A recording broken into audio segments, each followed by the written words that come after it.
Hi, this is Pat Mullally of GolfGirls.com, and today I'm interviewing the CEO and co-founder of Tomboy Exchange, which is a great new program, product line for women golfers, especially of a certain age. So, Fran, good morning, and how are you?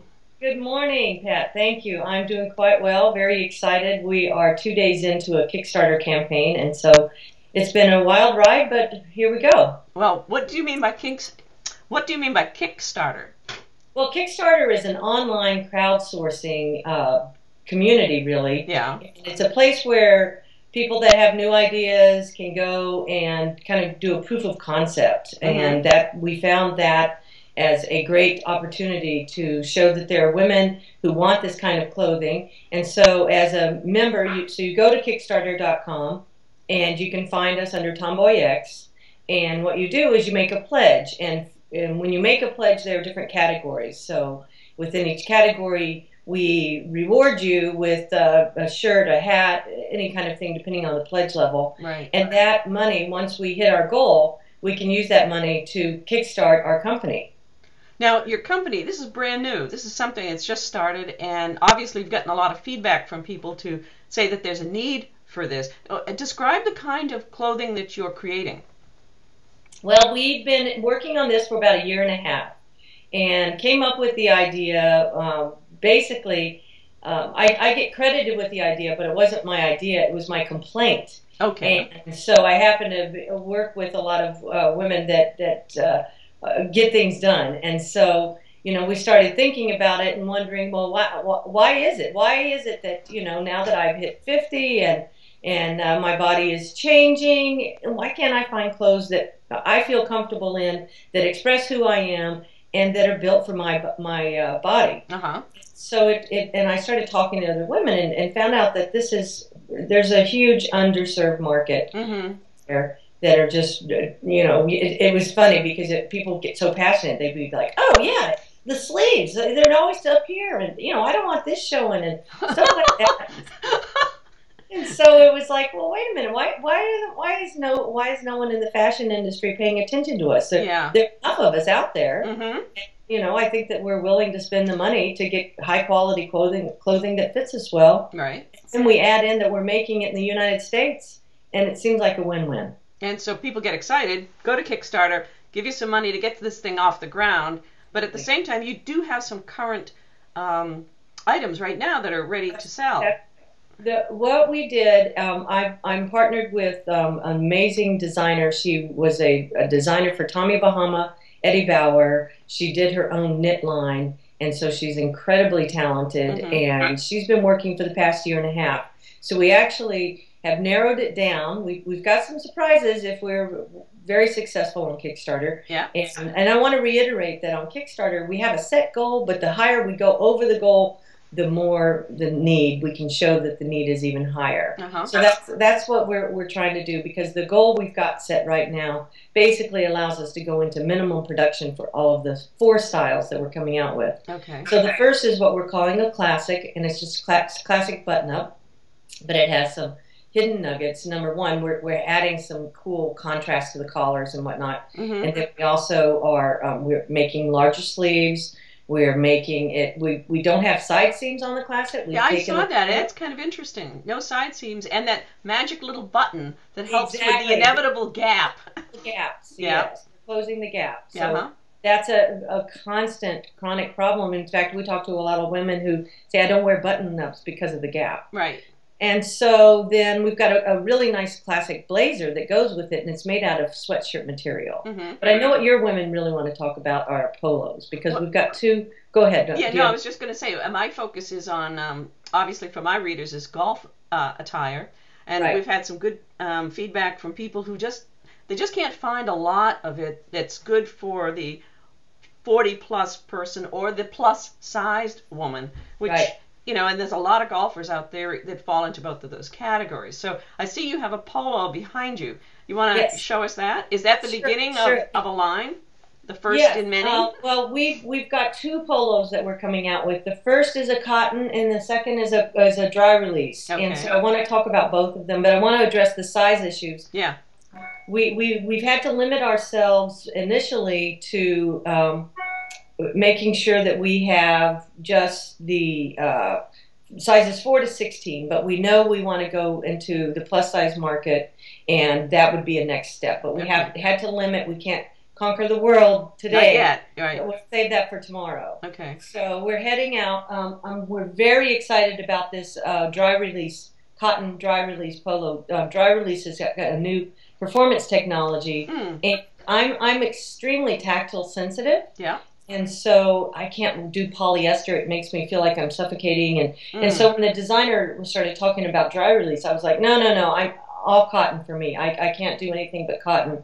So she brought it to the table, and it feels like cotton. It is so comfortable, but it's moisture wicking and odor resistant. So let me pull it forward. Sure. So we've got, first of all, the longer sleeves. Okay. And wider sleeves.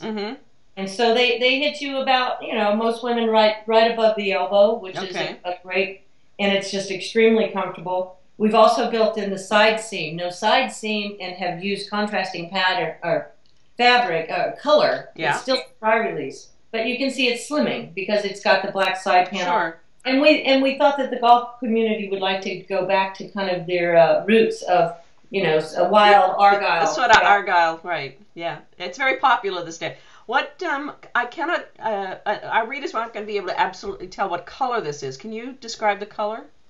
Yeah, it's got red lines with black, and if you go to our website, you can see it, all the details in close up. Okay. We're having fun behind the collar. We've got the nice piping around here. It's a little bit longer. And another feature I didn't point out: our polos, both of the polos, we have longer. They're longer in back. Okay. Come down more to kind of also help with, we want to make sure that we're covers a multitude of sins. Yes, yes. All right. So that's our argyle. Okay. And then we've got an all cotton. Okay. Certainly need that. And this one is this is kind of an olive green. All right. Some fun bits going on under here, and in the red in here. I like that. Yeah. And also the longer, wider sleeves. Let's see. And then so we've got some. I just love these kind of the little features that sort of right. Well, that helps when it comes to matching them with a pair of shorts or a skirt or whatever golfers would wear in terms of extras, right? Looks like we're going to need to get you a blue one to go with your golf clubs back there. Oh yeah, absolutely.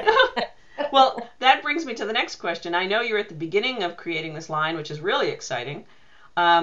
Where are you going with this? Where's the next step? There are 3 phases for the company. We're creating our own brand, and so I think that the golf polo stuff will certainly be one of my most fun, passionate pieces, and because they have such fun fabrics too. So I think we can start creating more of those. We've got some fun things in the wings right now. Barb is crazy drawing these incredible designs and has great ideas. But we're also going to curate. So that means we will have items that look good with our clothing, that are hard to find. We want to make it kind of a boutique one-stop shop for a certain kind of look. Like the tomboy spirit, the tomboy style, but more, there won't be a lot of frills. There won't be, it'll just be classic, clean lines, button-down look, kind of is the way we're going. So whether it be that you're, tomboy every day, all day, or tomboy once in a while, we've got something for you. So that's the second part. And then the third part, we want to cultivate community. So we want to be responsive. We want to hear what women need, what they want. We want to be a place where we can get ideas. So we're borrowing a term that I learned from the amazing woman who started ModCloth. We want to democratize fashion. So we want to hear what's going on, and we want to be able to respond and create for women, by women, because this whole notion of the internet is making it so that we can get enough customers, but make it still feel like a small boutique experience. Right. Now, 2 questions. Sure. One, in terms of, as you move forward, I know you want feedback from people, but I've got a little bit right away. Great. One of the things that people want are pockets. Not necessarily in the shirt, especially not around the breast area, okay? But we want pockets for our golf balls, our tees, and they have to be deep. If you're going to make pants or skirts or shorts or whatever that will work with these tops, pockets are important. you know, something to, and I think if you come to the next point with a jacket or like a windbreaker or something like that, that would all match. So you start building a look. You know, is someone going to be able to buy these? Is it strictly online, or will you be in golf pro shops or regular retail? We're starting online, but we definitely want to get out to some boutiques. We've been talking to some people and have started establishing relationships. Obviously, that takes money. The difference between online is that we can have a little lead time and create things as orders come in. Right. Versus boutiques, we have to create a lot, put them in the shops, wait for the sales. So it's more of a business strategy at this point, but we absolutely want to get out there so that you know, we can get our shirts on the golf course and help women feel more comfortable and improve their golf swing where they should be. And once people begin to see and they question, where did you get that? Where can I get one? Word of mouth is the best way to sell anything. So it'll really grow. And then, of course, it just sort of snowballs from there. And every pro shop's going to want to satisfy their customers. And so you'll be getting orders from them. Get out there and ask for it, you bet. Yeah. And, you know, it's such a wonderful thing, women empowering women. We're a women-owned, operated company. We're manufacturing here in Seattle, Washington, and by a woman-owned sewing shop. And it's just been really exciting, and the momentum's building. Thank you, Pat, so much. People can go to our website, TomBoyX.com, or look for Tomboy X on Kickstarter, and we're on Facebook. Like us on Facebook as well. Okay. Well, take care. Thank you, Pat. I appreciate it. Much good luck. Okay. Take care. Bye-bye.